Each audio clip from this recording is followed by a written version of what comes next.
Welcome back to my channel. কেমন আছেন আপনারা? আশা করি সবাই ভালো আছেন, আমরাও ভালো আছি। তো আজকের ব্লগটি আমি এখান থেকে স্টার্ট করলাম। আই হোপ আজকের ব্লগটি আপনাদের কাছে ভালো লাগবে। সম্পূর্ণ ভিডিওটি দেখার জন্য অনেক অনেক অনুরোধ রইল। আর এখন বাজে হচ্ছে সকাল 6টা। তো আজকের ব্লগটি আমি সকাল 6টা থেকে স্টার্ট করেছি। পুরো একটা মাস হয়েছে ঘর পরিষ্কার করা হয় না। ওই যে পৌষ মাস পড়েছিল, ওই মাসটা তো কিছু করতে নেই, কোনো কিছু বাইরে ফেলতে নেই। তো 1 মাস হয়েছিল ঘরটা কিছু ঝুল ঝাড়াঝাড়ি এসব কিছুই করা হয়নি। তো অল্প হালকা পাতলায় ঝুল পড়েছে, বেশি পড়েনি। যখন ধার থেকে দেখি ঝুল পড়েছে তখন ঝাড়ু দিয়ে ঝাড়ু করার সময় ভেঙে দিই। কিন্তু এখন দেখলাম উপর থেকে এমন করে না করলে হবে না। তো সব ঘরগুলোই আজকে ঝুল ঝেড়ে দেবো। আর এই 1টি মাস পরেই ঘরের ঝুল ঝাড়া হচ্ছে। প্রত্যেকবার সপ্তাহে একবার করে ঝুল ঝেড়ে ফেলি, কিন্তু ওই যে এই মাসটা ঝাড়তে হতো না বলে একটু দেরি হয়েছে। আর ঝাড়বো করে আর হচ্ছিলই না। তো ভাবলাম যে আজকে করে ফেলি। আর আজকে উঠেছিও সকালে, যেদিন তো জানেন ঘর পরিষ্কার হোক, রান্নাঘর পরিষ্কার, বেডরুম পরিষ্কার, সব কিছুই করতে গেলে একটু সকাল সকাল উঠে পড়ি সেদিন। আর আজকে উঠে বাসি কাম অনেক সেরে নিয়েছি। তারপরে এইদিকে দেখেন চলে আসলাম ঝুল ঝাড়তে। বাসি কাম যেমন বাইরে ঝাড়ু দেওয়া, ধোয়াধুয়ি সব কিছু করেই চলে এসেছি ভিতরে। আর বাইরের কামগুলো হয়ে গেছে, এখন যা আছে ভিতরের কাম ওগুলো সব সেরে নেব।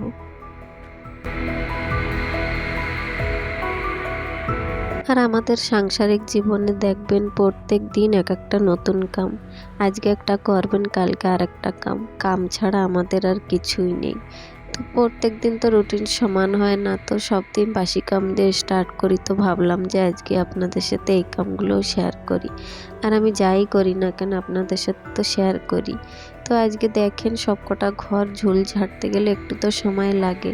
তো বাসি কাম অর্ধেকের বেশি আমি সেরে ফেলেছি। আর যা আছে বাদবাকি ওগুলো সেরে নেবো। আগে ঝুলটা ভালো করে ঝেড়ে দেবো। বেশি পড়েনি, ওর জন্য তো অত একটা ঝামেলা আমার হচ্ছে না। কেন কি বেশি পড়লে না সেই সময় একটু ঝাড়তে গেলে সমস্ত কিছু ভালো করে ঝেড়ে ঝুড়ে আবার জায়গায় রেখে দিতে হয়। কিন্তু দেখলাম যে বেশি তো পড়েনি, তার জন্য তো দেখেন হালকা হালকা করে আস্তে আস্তে ঝেড়ে ফেলছি। যা তলে বেশি কিছু পড়ছে না, যা পড়ছে ঝাড়ুতে লেগে যাচ্ছে।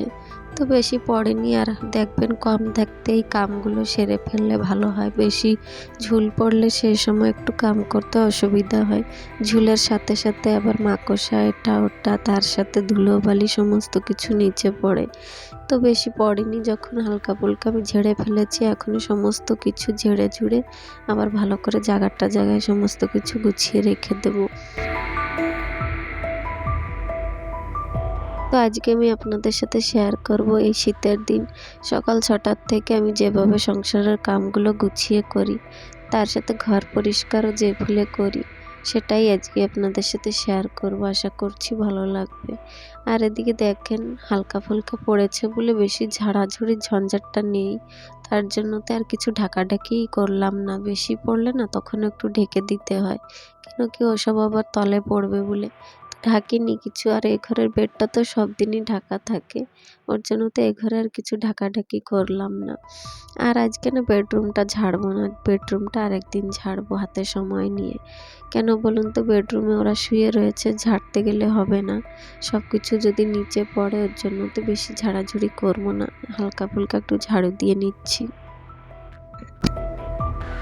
আর আমার যে পরিবারের বন্ধুরা যারা ভালো ভালো কমেন্ট করেন, সেই সব বন্ধুদেরকে বলতে চাই যে আমার প্রত্যেকটা ভিডিওতে ভালো ভালো কমেন্ট করবেন। আপনাদের কমেন্ট শুনে আর একটু মোটিভেট হই। প্রত্যেক দিন ভাবি যে নতুন কি দেব, যাতে আপনাদেরও দেখতে ভালো লাগে। আর প্রতিদিন এমন কিছু দেখাতে চাই যে আপনাদের দেখতে ভালো লাগে, আপনারা বোর অনুভব না করেন।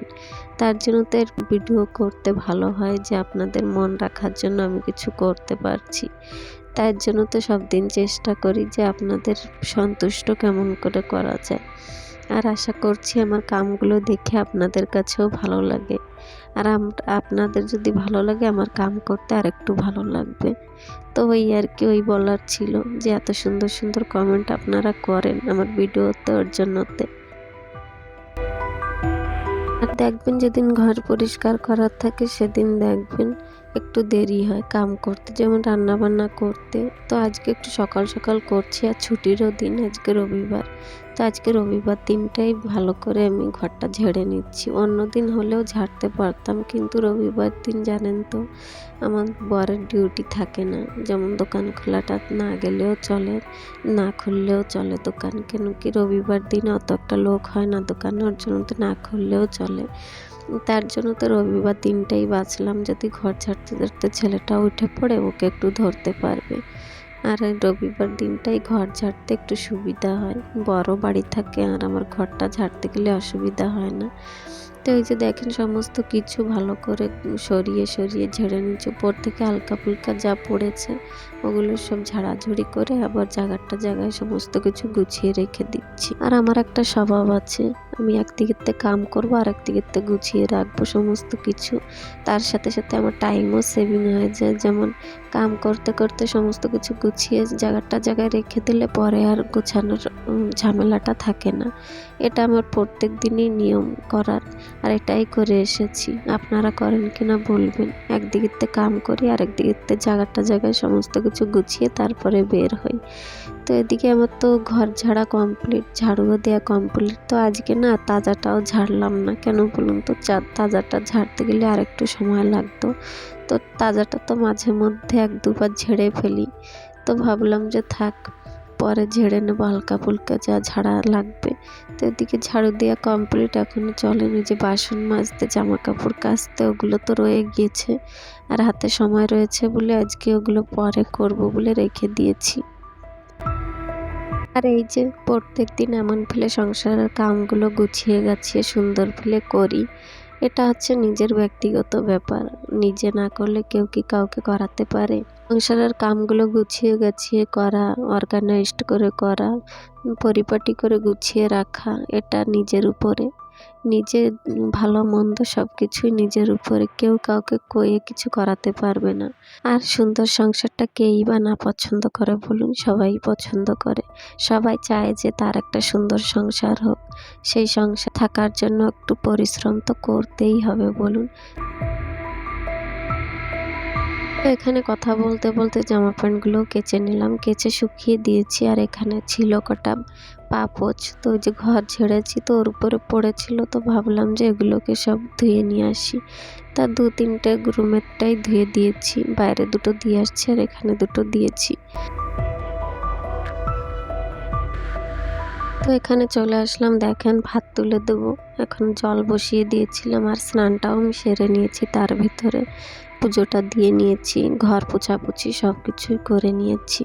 তো ওগুলো আর দেখালাম না, কেন কি অনেকই বেলা হয়েছে। যাবো আজকে একটু বাজারে, বাজার করতে বরের সাথে। অনেক দিনই হয়েছে কোথাও যাওয়া হয় না, সেই বাড়ির থেকে এসেছি আর যাইনি কোথাও। তো এখানে একটু বরের সাথে আজকে বের হব। তো এখানে দেখেন ওরা এখনো উঠিনি, আর ওদিকে আমি ভাত তুলে দিয়ে এসে এখানে চলে আসলাম একটু ফ্রেশ হতে। তো ওরা উঠতে উঠতে তার মধ্যে আমি এখানে ভাতটাও রান্না আমার কমপ্লিট হয়ে যাবে, সাথে কিছু রান্নাও করে নেব। তো এখানে চলে আসলাম, দেখেন ভাবছি যাব যখন, আর বড় উঠে পড়েছে, ফ্রেশ হতে গিয়েছে, তো ভাবলাম যে বিছনাটাও তুলে ফেলি, তুলে ঠুলে তারপরে যাব একটু মার্কেটে, যাব মার্কেটিং করতে। তার জন্য তো একটু তড়বড় করেই কাম করছি। আর ভাতটা না আমি রান্না করে রেখে যাচ্ছি, সাথে একটা ভাজাও করে নিচ্ছি। তা রান্নাটাও দেখাতে পারলাম না, অনেক কিছুই আজকে দেখানো হলো না আপনাদের। ওই মাঝে মধ্যে থাকে না সংসারে একটু কামের চাপটা বেশি, তো ওটাই আর কি। সব দিন তো সমান রুটিন থাকে না, মাঝে মধ্যে কম বেশি কাম তো থাকেই। তো এখানে চলে আসলাম বাজার থেকে যে বাজার করে নিয়ে আসছি। আর ওকে এসে দেখেন খাওয়া দাওয়া আমরা করে নিয়েছিলাম এখানে। তো ওগুলো সব কিছু সাইড করে রেখে দেবো, রেখে দিয়ে কী নিয়ে আসছি ওগুলো দেখাই। তো এখানে দেখেন কত কিছু নিয়ে আসছি বাজার থেকে ব্যাগ ভর্তি করে। আর এখন রান্নাটা দুপুরেরও করতে বাকি, তো ভাবলাম যে আগে তরকারিগুলো সমস্ত কিছু বের করে রেখে দেবো জায়গায়, তারপরে যাব রান্না করতে। দুপুরে রান্না বান্না সকালে করেছিলাম, পেঁয়াজ কলি ভাজা করেছিলাম আর সাথে বেগুন সিদ্ধ করেছিলাম। তো সকালে তো জানেনই হালকা ফুলকা যা খেলেও চলে যায়। সকালবেলা রান্না করে গিয়েছিলাম, কেন ওখান থেকে এসে বরের সময় হয়ে যাবে, তো উনি চলেও যাবে শীঘ্রই, তো ওর জন্য রান্নাটা করেই গিয়েছিলাম। উনি খেয়ে দিয়েই গেলেন, দোকানে গিয়েছে। তো ভাবলাম যে এখন হাতে সময় রয়েছে, ছেলেটাও শুয়ে পড়েছে, এই ফাঁকে রান্নাটাও তুলে দেবো। আর এই যে এই বছরটা পড়ার থেকে বাবার বাড়িতে এখানে ওখানে দৌড়তে দৌড়তে বাজার করলেও খাওয়া হয় না, জানেন না। এ কতবার হয়েছে বাজার করে নিয়ে আসি, সেগুলো সব ফেলে দিতে হয়। কেন কখন আবার বাবার বাড়ি দৌড়তে হয়, বাবার শরীরটা ভালো নেই, কখন আবার এখানে ওখানে মানে আর্জেন্টলি এখানে ওখানে যেতে হয়। ওর জন্যতে দেখেন বাজার করলেও ঘরে কিছুই থাকে না, মাঝে মধ্যে এনে যা সব রেখে দিই নষ্ট হয়ে যায়। আর ফ্রিজটাও খারাপ হয়ে পড়ে রয়েছে, ওটাও ঠিক করতে হবে। ওর ভিতরেও কিছু রাখা যাচ্ছে না, আর কদিন পর থেকে তো খুব গরমও পড়ে যাবে। তো এই যে দেখেন 2 পদের মাছ নিয়ে আসছিলাম, মাছ কটা না কেটে দিল না, তো গোটা নিয়ে আসছিলাম, তো এখনই কেটে নিয়ে আসছি। তো এগুলোকে আবার ভেজে নেব। আর 2 পদের মাছ নিয়ে আসছি, অনেক সময় লেগেছে ভাজতে, কেন কি অনেক মাছই হয়েছিল কাটার পরে। তো এখানে দেখেন এই যে 2 রকমের মাছ, আমেরিকান রুই নিয়ে আসছিলাম আর তেলাপোয়া মাছ নিয়ে আসছিলাম। তো আজকের এই নতুন ভিডিওতে যদি আমার কোনো নতুন বন্ধু থেকে থাকেন বা ভিডিওর কোনো অংশই ভালো লেগে থাকে, তাহলে আমার চ্যানেলটাকে সাবস্ক্রাইব করে দিয়ে আমার পাশে থাকেন। আর যারা যারা করে দিয়েছেন তাদেরকে তো অসংখ্য ধন্যবাদ আমার এই ছোট্ট পরিবারের মেম্বার হওয়ার জন্য। চাইলে ভিডিওটাকে শেয়ারও করতে পারেন, আর তার সাথে একটা লাইক কমেন্ট তো অবশ্যই করে দেবেন। আপনাদের একটা লাইক কমেন্ট আমাকে ভিডিও বানাতে আরও অনেক অনেক মোটিভেট করে। তো এখানে মাছগুলো আমি সমস্ত ভেজে নিয়েছি। ভাজার পরে দেখেন আজকে একটু হালকা পাতলা ঝোল করব, মাছের ঝোল। আর আজকের মাছটা ছিল জ্যান্ত মাছ, তার জন্য তো একটু পাতলা করে আলু দিয়ে আর মাছ দিয়ে ঝোল করব। পরই বলেছিল যে পাতলা করে ঝোল করতে, যেহেতু জ্যান্ত মাছ তার জন্যতে। তো এখানে দেখেন আদা রসুন জিরা টমেটো দিয়ে এখানে একটা পেস্ট করে নিয়েছিলাম। তার মধ্যেই যে এখন একটু হলদি লবণ দিয়ে ভেজে ভালো করে জল দিয়ে দিলাম। আর আলুগুলো না হালকা ভেজেছি, বেশি ভাজিনি। আর এই যে মাছগুলো ভেজেছি সেগুলো দিয়ে দিলাম। দেখেন এমন করে খেয়ে দেখবেন, খালি মাছের রসা ভালো লাগে খেতে। তো এটা করে নিয়েছি, এখন আর একটু কিছু ভাজাভুজি করে দিলে আমার রান্নাটা আজকে কমপ্লিট। তো এখানে দেখেন রান্নাটা আমার কমপ্লিট। তার মধ্যে এখানে ছেলেটাও উঠে পড়েছিল, ওকে স্নান করিয়ে তারপরে এখানে চলে এসেছি গ্যাসটা পুছতে। আর আমার তো অভ্যাস জানেনই রান্না করতে করতে গ্যাস পোছা। তো এখানে গ্যাসটাও পুছে নিয়েছি, আর সাথে এখানে 2টো মাছ দিয়ে দেখেন এখানে ঝিঙ্গা আলু দিয়ে পাতলা ঝোল করছি ছেলেটার জন্য। শুকনো শুকনো হালকা থাকবে, ছেলেটা খাবে বলেও তো আরও ঝালের জিনিস কিছু খেতে পারে না, ওর জন্যতে। চলেন আজকের মতন ব্লগটি আমি এখানেই রাখলাম। রান্নাবান্না কমপ্লিট, পোছাপুছি কমপ্লিট, ঝাড়ুটাও দিয়ে নিলাম। এখানে সব কিছু গুছিয়ে রান্নাঘরে বের হবো। তো সবাই ভালো থাকবেন, সুস্থ থাকবেন, দেখা হচ্ছে আমার আরেকটি নতুন ব্লগ।